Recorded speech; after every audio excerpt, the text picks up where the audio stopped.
What's up everybody? In today's video, I'm going to show you how I built a launch pad for my medium powered model rockets. Now before I get into the actual build, I want to explain why I even need this pad in the first place. Because honestly, when you're first getting started in model rocketry, the small launch pads that come with the SD's kits work perfectly fine. But when you start pushing into mid-power rockets, bigger airframes, and stronger motors, that is when you need a launch pad that matches that scale. And for me, I'm at that point where I want to build bigger and faster rockets. And that is exactly why I built my own launch controller in a previous video.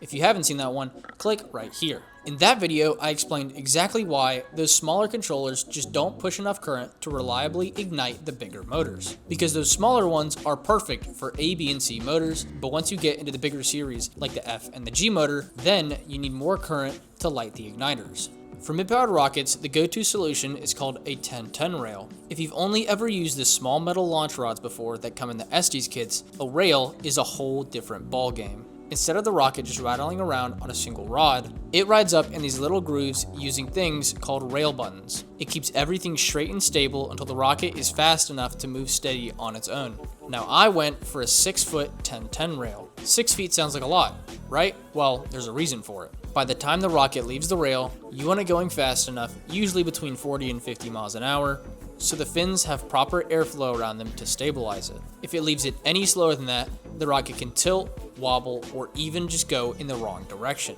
and that is not good. So 6 feet. That length gives the rocket enough time to build speed before it's free. If I'd gone any shorter, I basically would have been setting myself up for unstable flights. And honestly, with the time and effort that I put into building these rockets, I don't want to risk losing one because I skimped out on the rail length. Okay, so we've been over why I need this.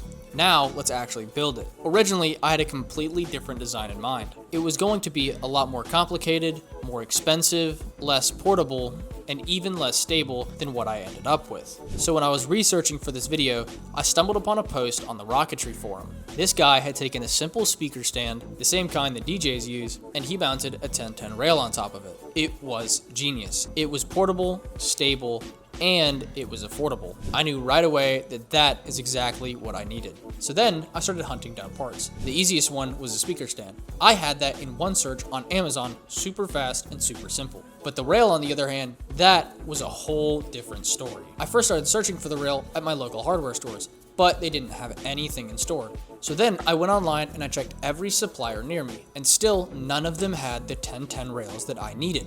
And so obviously the next step was to go online. And I found the ones that I needed, but there were two problems. Either they wouldn't ship them to a PO box, or they would and the shipping would be crazy expensive.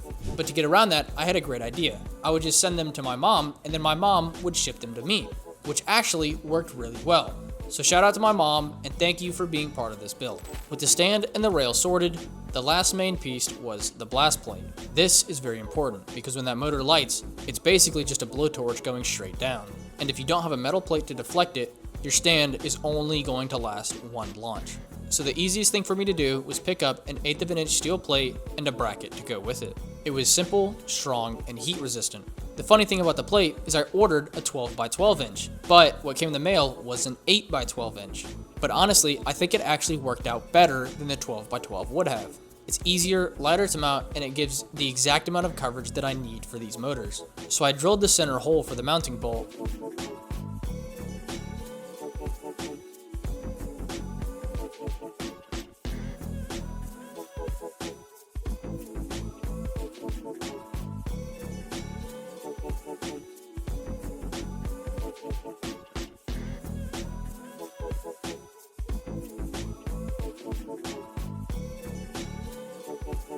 It actually went smoother than I expected.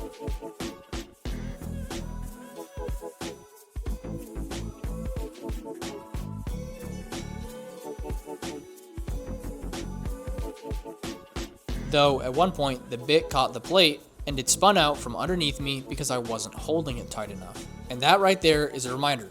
Don't do what I did. Clamp your plates down and wear safety glasses because you do not want to get any of these steel shards in your eyes. Once that hole was cut, I tried to put it together and realized that it was too small. I think it's too thick. No! I gotta make it bigger. So I had to go back and recut it a little bigger.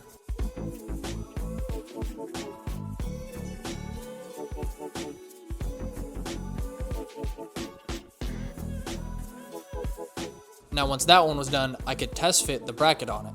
And honestly, it actually looks pretty good.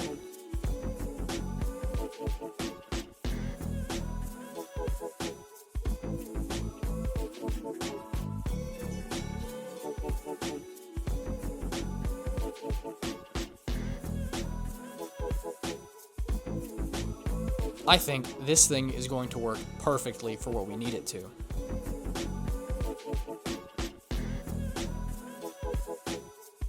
Next was mounting the rail. Now here's where things got tricky, because the rail was exactly 1 inch by 1 inch, and the tube on the stand is about 1.3 inches.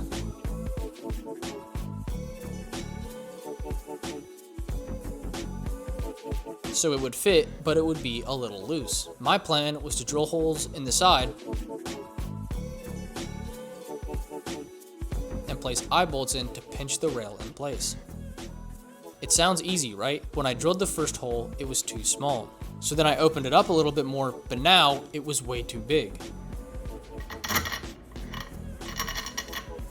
Now the bolt just slipped through instead of sliding in and fitting tightly. So that plan is on hold for now. I'll probably redesign that in the future, but it'll work just fine for a test run. But the cool thing is, even with that hiccup, the rail still mounted solidly enough to test it at least one time. So I was able to drop it in the main tube instead of the adapter that I'd previously been using. I adjusted the height, slid the blast plate on, and just like that, we were pretty much launch ready.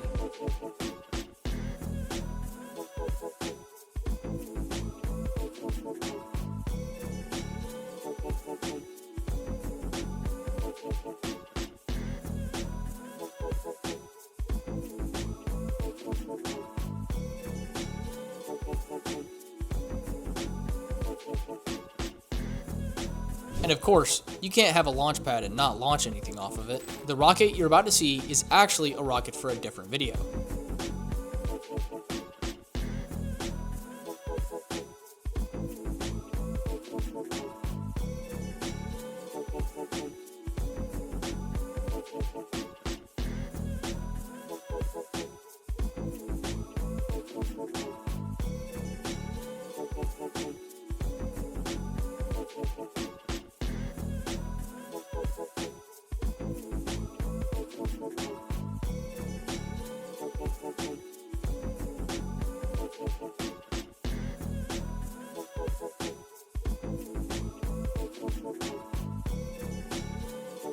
And I won't spoil the end of it,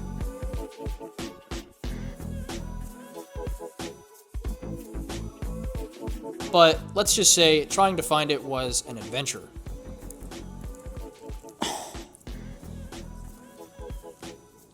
Oh my god.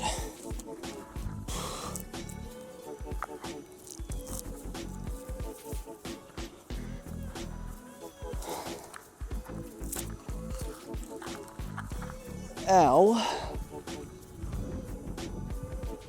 And as far as the pad goes, it's an absolute success. The rail didn't budge, the stand stayed rock solid, and the steel plate took the blast like a champ.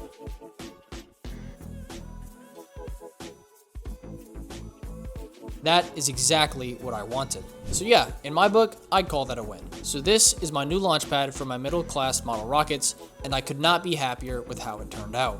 If you're wanting to build something similar, I'd say go for it. Just be ready to problem solve along the way, and remember to always keep safety in mind.